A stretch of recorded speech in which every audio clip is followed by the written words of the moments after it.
In Chicago tonight, Derrick Rose honored at the half, the former Bull and the former Knick. Karl Anthony Towns, huge game, 44 points, 25 coming in the fourth quarter. But the Bulls blew it open in the second half. Kobe White, career game from three, made 9, a career high, 9 of 11 for him from downtown, 33 points. And the Bulls beat the Knicks tonight, 139 to 126. Great to have you with us from our Delta MSG studios. Bill Pito along with Wally Zerbiak. What in the world happened? The Knicks are up by 9 at the half. You have the long Derrick Rose ceremony. The Knicks then get wiped out in the third quarter, and when you total it all up, they give up 76 points in the second half, their worst defensive half of the year, 139 points allowed for the game, their worst defensive game of the season. What happened? Well, it was a long half, no excuse. They have to be ready, get a little bit of warm-up to get ready for that third quarter. In the third quarter, they just looked lifeless. They could not generate the energy and the aggressiveness and the adrenaline on a back-to-back situation to get out to those three-point shooters. And Zach LaVine and Kobe White, they'll make you pay if you let them get open. Those guys got hot. 9 for 11 for Kobe White. We know he can shoot. That's an outstanding shooting night for him. He continued to get open looks. The Knicks are continuing to struggle with teams that can spread them out and run pick and roll. They get into scramble situations and rotations, and at times they can't defend that three-point line. At the same time, 20 for 37, you're not going to beat any team that's going to shoot that high of a percentage from three. So after the Derrick Rose ceremony, you had a long half. Teams didn't have the normal amount of time to warm up for the second half. Chicago outscored the Knicks in the third quarter, 41-17. That's the worst point differential for the Knicks in any quarter this year, outscored by 24 points. Yeah, it was those kind of nights, I've experienced them. They're eerie nights. There's like emotion in the building. That's a real big, it becomes a bigger game for the Chicago Bulls franchise with everything that's going on. And sometimes you can get a heroic effort by the home team in this situation. You saw Tom Thibodeau's, comments up on the Jumbotron in Chicago because he has had a lot of emotional years and games there in Chicago. So it was a little bit of a different night, but you can't make excuses. The Bulls outplayed the Knicks. That's the bottom line. But the short warm-up time didn't bother the Bulls. I know, exactly. The Bulls came out ready to play. The Bulls came out the aggressors in the third quarter. The Bulls made all their shots when they were open. The Knicks scored 30-plus in three quarters. They just had a really flat third quarter. I mean, look at that shot that Kobe White hit to close the quarter. It was well defended over Shamet, but they have shot makers, and when those guys are hot, the Bulls are now 2-0 against the Knicks. They have the Knicks number this year so far this season. Knicks outscored by 36 total points from three. Look at that. 20 made threes, as you mentioned. The Knicks only had 8. And the Knicks did cut it to 6. I mean, the runs in the modern-day NBA, the Knicks are down by 19, Wally, early in the fourth. They cut it to 6 with about 6 minutes to go. And then before you walked around the room and then sat down, they're down by 18 again. It's unbelievable. Points in the paint is something Allen showed at the pregame that they were going to be able to exploit. 72 points in the paint. That's a lot of points in the paint. The Knicks were getting wherever they wanted. They were scoring. They scored enough points, scoring 126 points.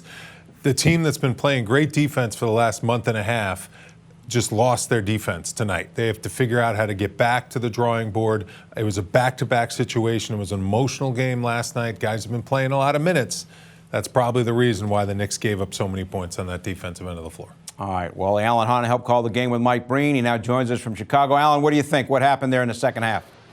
I heard you guys talking about it, and the first thing you had to mention is the 28-minute halftime. That's certainly something that's a factor, not for the home team, not for the team that's been sitting around for 2 days, but possibly for the team that played last night and emptied the tank last night. And you had a great close to that half for the Knicks as you had Jalen Brunson with 14 points in 5 minutes, and then you have to sit around for a while, and maybe that's just when it tightens up. I don't know, but the real story of that third quarter was simple. It was one statistic that mattered the most. It was one team was 7 for 8 from three-point range. The other team was 0 for 7 from three-point range, and just do the math right there. The Bulls got hot. The building got up. There was a lot of emotion here already. They were dying for something to cheer for, and knocking down threes, which the Bulls do at the second highest rate in the NBA this season. That is something that they rode the momentum of it into a fourth quarter that the Knicks did make a push, but it certainly wasn't going to be enough against this team. They just got momentum. They seized it in that third quarter, and everything turned from there, and it all had to do with the three-point line. Alan, 44 for Karl Anthony Towns, 16 rebounds, massive game. We knew he was going to have a matchup advantage against Jokic, and then 33 for Brunson. How did the Knicks flush this one, get this one out of their periphery, just get it out of their system, and bounce back against Orlando in 2 days? It's what we talked about in the pregame show, Wally. They've been very good at that. And when you watch the first half and they scored 72 points, you thought, okay, here they go again. They're really good at just flushing it, like you just said, get it out of their system and on to the next game. And you thought they were on their way to it by the way they played that first half. Third quarter got to them, and it just felt like fatigue. You could see it kicked in. I kept using the phrase in the broadcast. I kept saying gear. It felt like they were stuck. They could not get into fifth gear.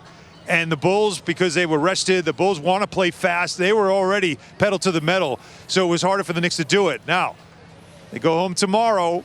They play Monday at home. Now, you're home for the month, and that's good. No travel.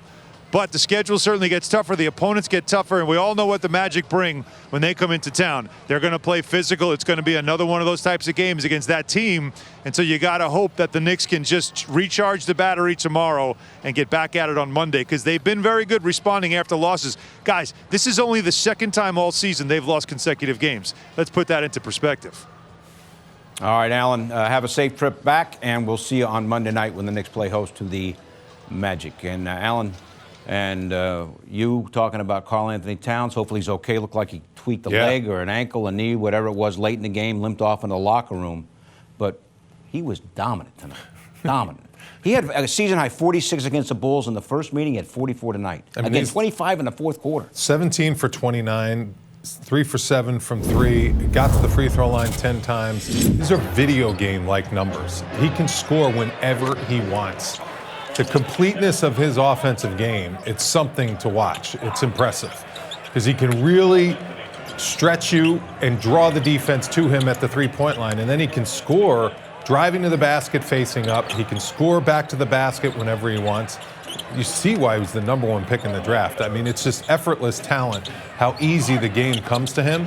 And I just firmly believe that the Bulls, they were like, we know we can't stop this guy. We know he's going to go for almost 50, but we got to figure out a way to score on the other end and just outscore the Knicks. That's all they wanted to do, was just get as many threes as possible, try to get as many looks as possible, try to play as fast as possible, and make the Knicks play an up-tempo, fast game because they were coming off a back-to-back. And I think that's what ultimately wore the Knicks team down. Brunson had 33, but only 7 after halftime. He had a huge first half, 26, 8 of 12 in the first half, but only 7 after halftime. Remember, he's coming off, he missed a game 2 games ago, that calf injury. You don't know what's going on with Jalen Brunson. I always talk about it. This is the hardest month of the NBA season. These are the dog days of the NBA season. You've built some equity with 24 wins, and you're 24-12 now. So now you're trying to just dog days because you're tired, looking forward to the All-Star break already? What is it? It's already game 37, 36. You know, 36, you got 20 more until you get to the All-Star break. And there's no time to rest. Games are coming every other day or back-to-backs. You've already accumulated, think about it, 37 games you've had to get up for already. And you have another 20 before you get any semblance of like a 2 to 3 day break, which is the All-Star break, which is a nice long 1 week break where you can recharge. This is where it really tests your mental toughness as a player. You just have to figure out a way to will your way to wins. You can't do it by just going out there every night and figuring out a way to outplay a team as far as playing hard. You got to out-execute a team, and you got to outsmart a team, and you got to do it with your brain. And unfortunately tonight, the Bulls were up to the challenge, and they had the fresh legs, which I think was the difference in this one. One thing that could be in the Knicks' favor as we look forward to the rest of the month, 10 of their next 12 are at home.